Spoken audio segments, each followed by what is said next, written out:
I'm so excited to be speaking to Emily Heward today. Emily has over 16 years experience in journalism and works for Reach PLC, the UK's largest news publishing company, as the head of What's On.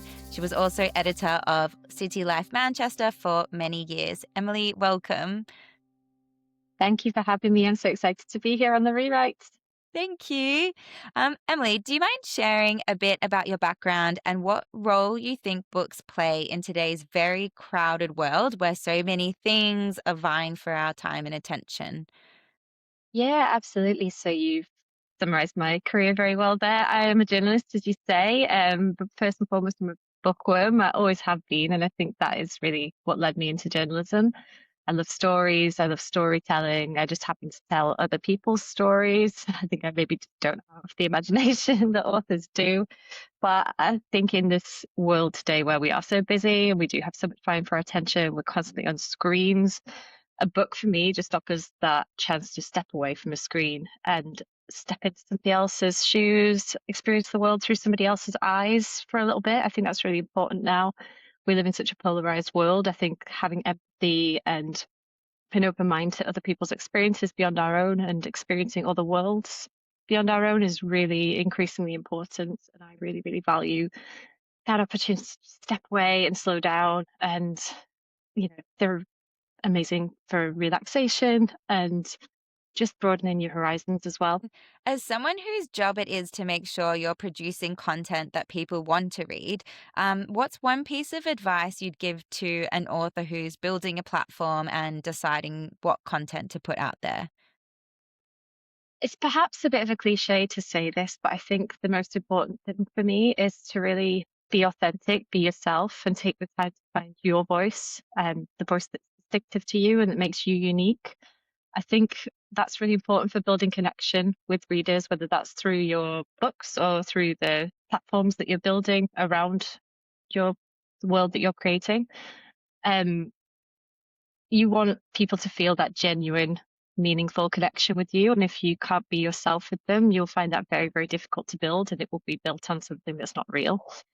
I think a lot of young writers who have not yet found their voice maybe feel like they have to emulate other writers, people who are kind of in the zeitgeist, the authors that are popular today. And I've obviously never written a book, but I reviewed restaurants for a very long time as a journalist. And I certainly felt that pressure to kind of write in a way that didn't necessarily feel authentic to me. All the restaurant critics I'd ever read were working for British broadsheets. They were all kind of middle-aged men, like 20 years older than me at the time. They were all, a certain class, which I'm not. And that voice did not fit me. And it took me quite a long time to find the voice that did, that would connect with my readers. I didn't have to be like somebody else. The best advice I ever got from a boss of mine at the time was to write more like a WhatsApp.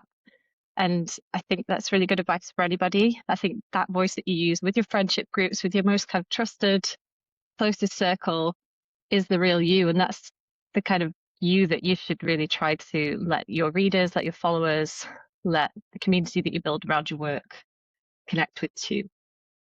I love that advice. And I think it sort of is an easy entryway into thinking, okay, how can I be authentic? How can I use my own voice? It's like, okay, what would I be messaging my friend? Um, what would you say, though, for someone who feels like they're doing that? They're showing up as authentic, they're, being unique to themselves, but it's not, doesn't seem to be resonating with audiences. How do you know when it's time to pivot and try something else?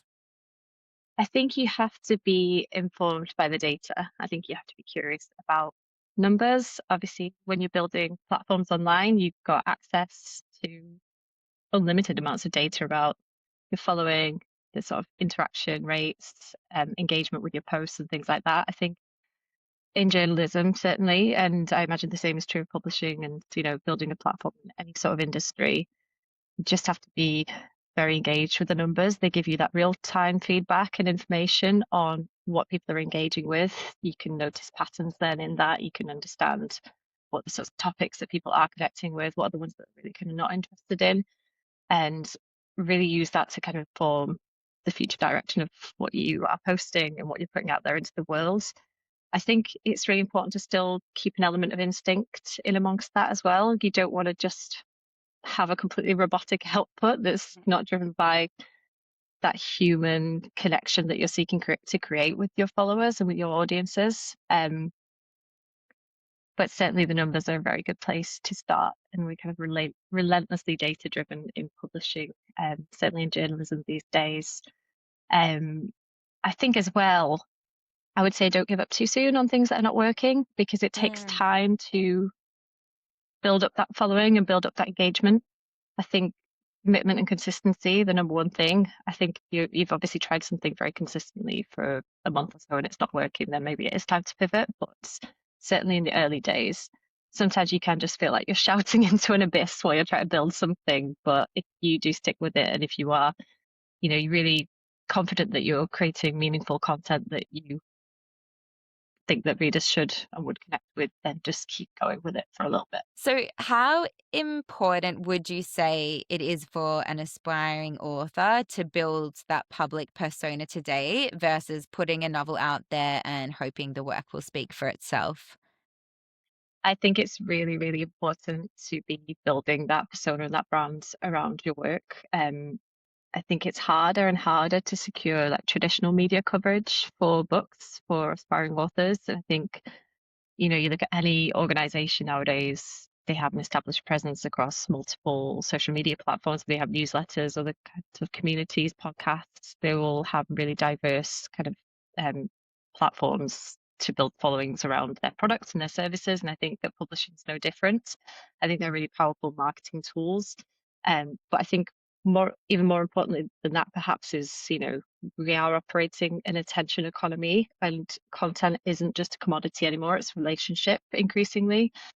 I think it's also really important. We live in a very polarized world at the minute. There's a lot of mistrust, misinformation, a lot of kind of AI slop content that is flooding the market. I think it's important in that context that authors and journalists work hard to build trust with readers. And I think that only comes with letting them see us as humans and quite literally putting our faces to our names and taking that time to build meaningful connections with our audiences. I think it's really true to say that people invest in writers that they feel that they know. We are certainly seeing that at the minute. We are rolling out a subscriptions model across several of our websites. And we're certainly starting to see the data show that people will pay for personalities. And so star columnists, have a more successful chance of converting readers to become a paid subscriber than just kind of content written by anybody. And I think taking that time to establish that trust and connection with your audiences will pay off. I think putting the work out there and hoping it speaks for itself just kind of isn't enough anymore, unfortunately. There's so many voices vying for people's attention. I think social media is amazing and it's given so many people a platform. It's almost kind of easier than ever to get discovered, but harder than ever because there's so many voices clamoring in that din. So I think those attention spans are also like a lot shorter than they used to be because of how we've become accustomed to scrolling. I think it's just really important that you are in there and you've got something meaningful to say and that you know how to capture people's attention. So yeah, and I think it's also really important not just to be on social platforms, but to be building engaged, registered communities around your work as well. Obviously, things like this podcast, people who have newsletter community substacks and things like that. We see a lot of that in publishing now too, news publishing. And I think it's really important to build that alongside your social media presence. If you don't kind of own at least some of your audience, then you're effectively kind of renting your career from an algorithm, and they are famously fickle.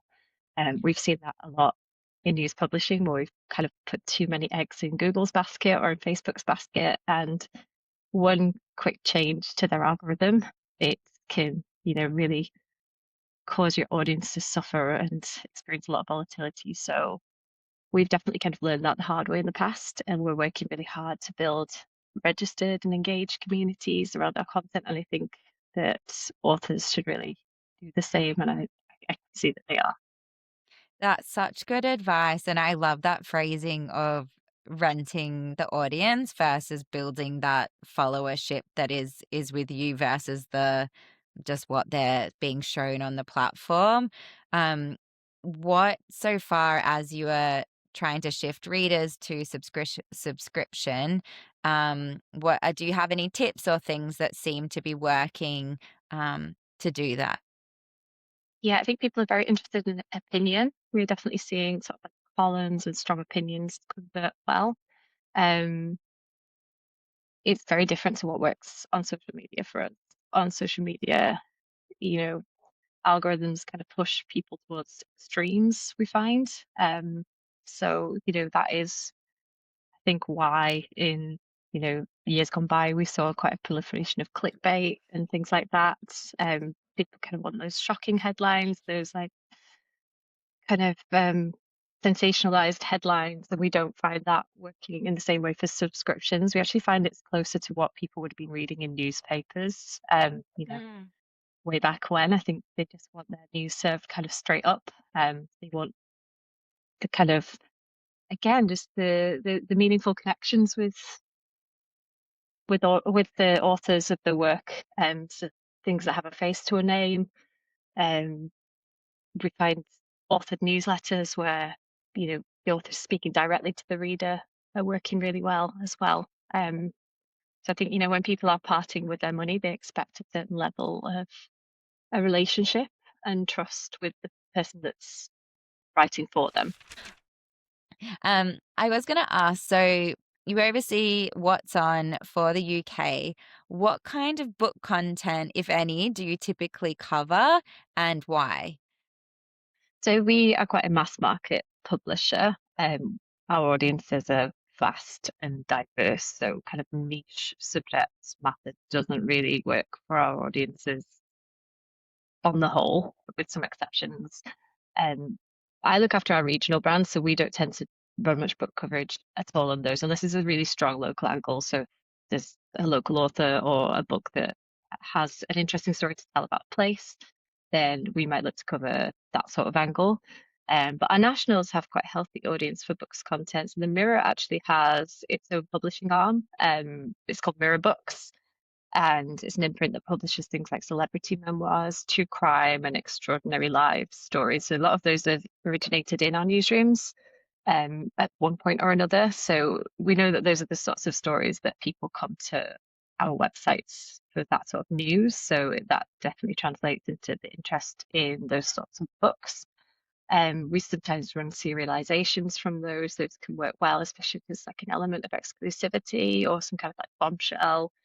For the Express, we found readers the most interesting rankings and recommendations. So things like the top 10 books everyone should read at least once, the best crime novels of all time ranked, that sort of stuff.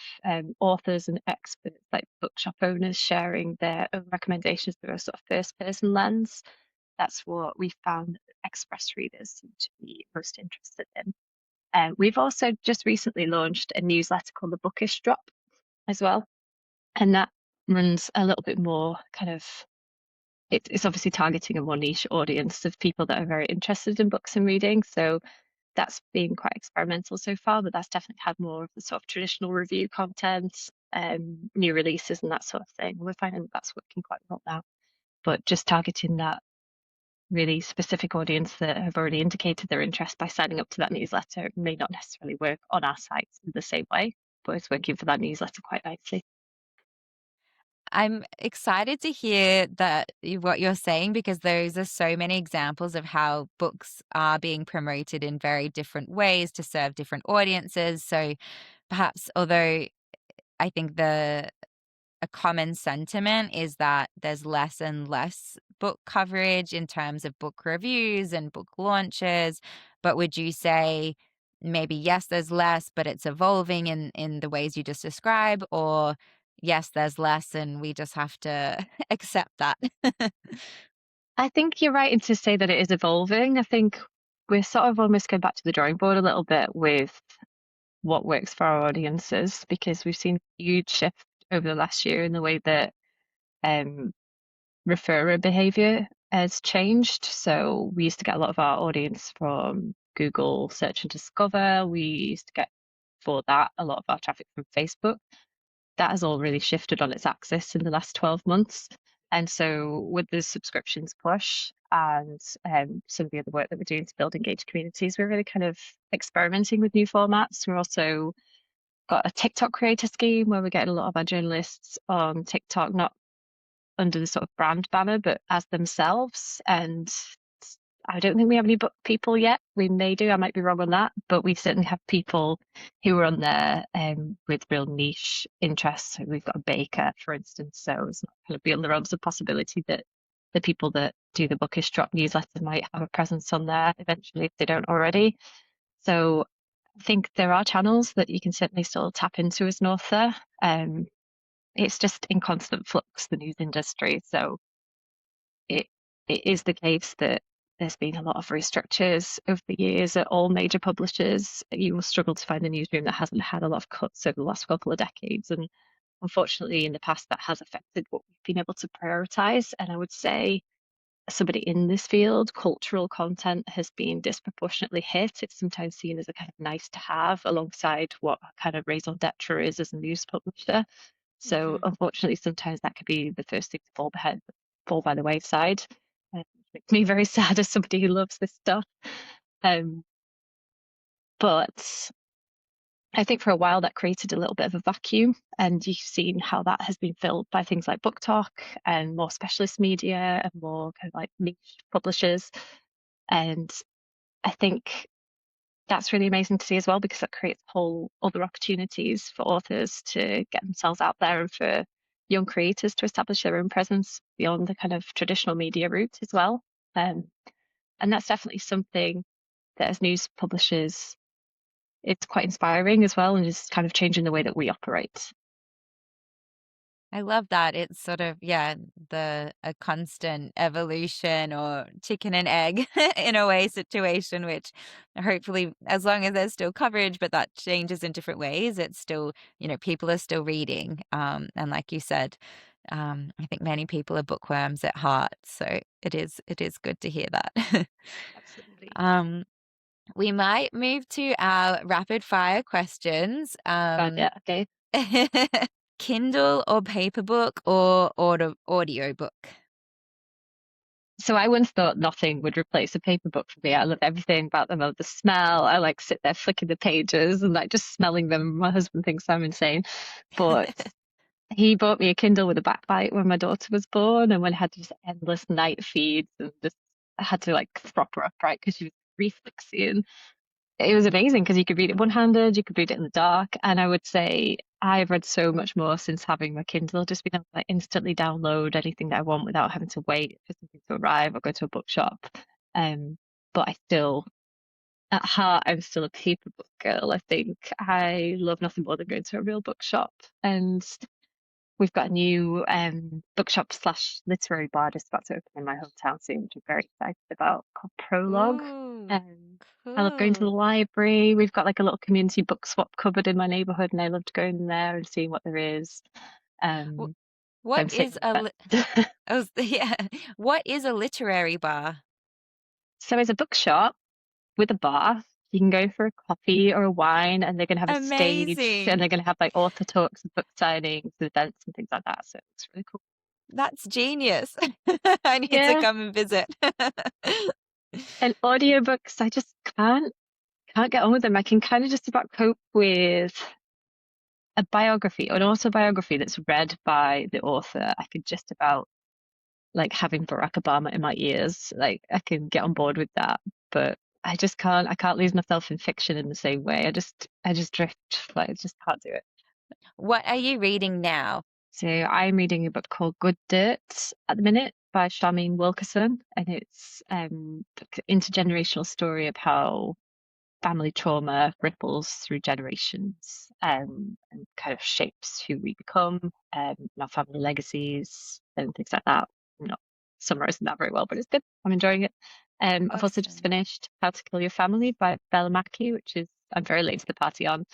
That's my book club read at the minute. I have a 5-year-old who can read now, and I didn't quite think through how worrying that might be for her to be able to read, like it's an instruction manual or something. So I've had to take the dust jacket off that one and stash it like with the spine facing backwards so she doesn't freak out. And then I Ali, love my that. husband, Sometimes books can come with, hidden hidden risks that we need to, yeah. But then Ali, my husband, he stashed it in the cookbook shelf to hide it from her, and I think it looks even more sinister there. Like it's, I don't know, like I'm gonna butcher them.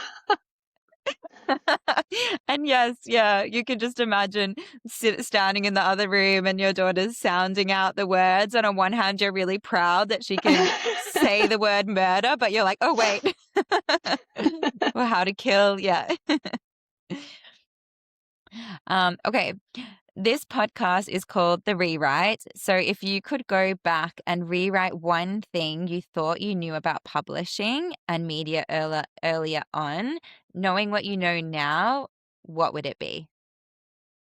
I think it would be that you can be a woman in leadership and succeed.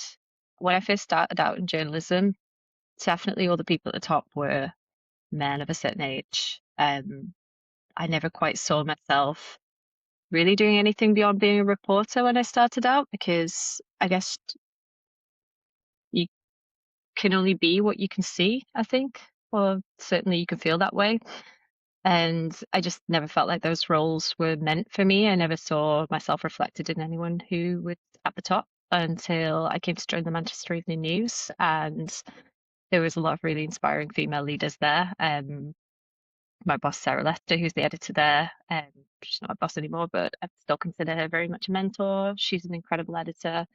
Um, at Reach more widely, I'm really lucky that there are lots of opportunities for women in leadership. The editor of Mirror is a woman, and there's a lot of people sort of more widely, women in senior roles, and it's definitely a really good place to work for women, I would say, from my experience anyway. I can't speak for everyone in the company, but definitely I've never been held back in that sense. And I think once you can start to see people who look like you in those roles, it starts to feel more feasible for you. I think we've still got a lot of work to do in our organization and in journalism in general to make our workforces more inclusive and diverse in other respects. I think certainly a woman of color might not feel the same way that I do, but I think just knowing that you can absolutely climb the ladder, even if you're a working mom like I am, I think it's really important not to hold yourself back by self-limiting beliefs. I think that's really well said. And, I think although this podcast, I talk a lot about writing and often fiction, but there are so many jobs and careers to do with writing, whether it be journalism or like you've, taken on leadership roles to help shape stories in a different way. So it is really meaningful. So thank you.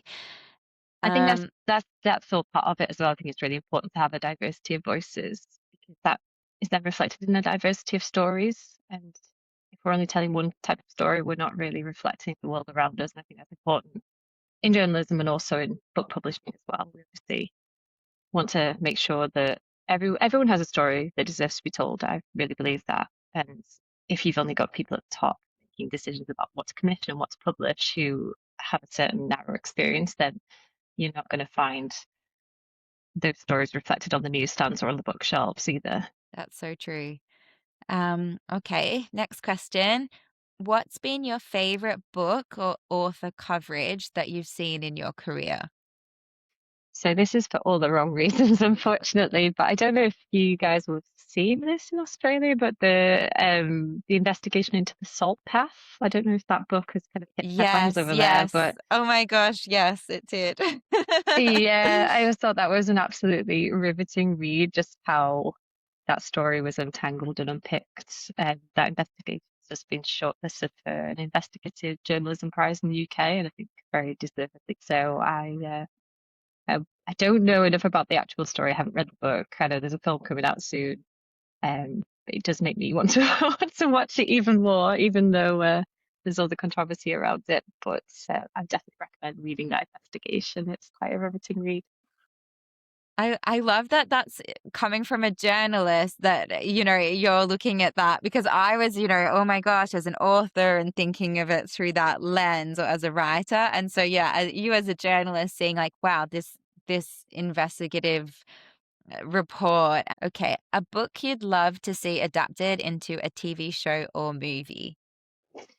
So I feel like this is quite an unoriginal thing to say, but The Secret History by Donna Tartt. I know that there's been so many tried and failed adaptations, and it's considered more or less unadaptable now, but definitely slots right into my kind of favorite TV genre of rich people doing terrible things in beautiful places.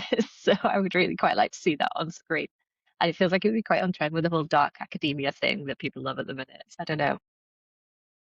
Yeah, I actually just saw RF Kwong in the Melbourne Writers Festival talking about her Dark Academia book. So, What and are so you reading yes, at the minute?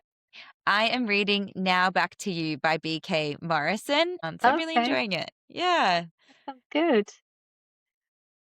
Okay. And you see what people are obsessed with in real time. So, what trends are you seeing right now that you would think would make for a compelling book? So I think that the hype around yesteryear, which I haven't read yet, but that conversation was generally about social media platforms as well and their accountability when it comes to online harm and addiction. That has got me thinking about a scenario where, do you know how like the tech bros are building bunkers at the minute, or allegedly so? Like Mark Zuckerberg's building some underground bunker. Like this is don't know how true that is.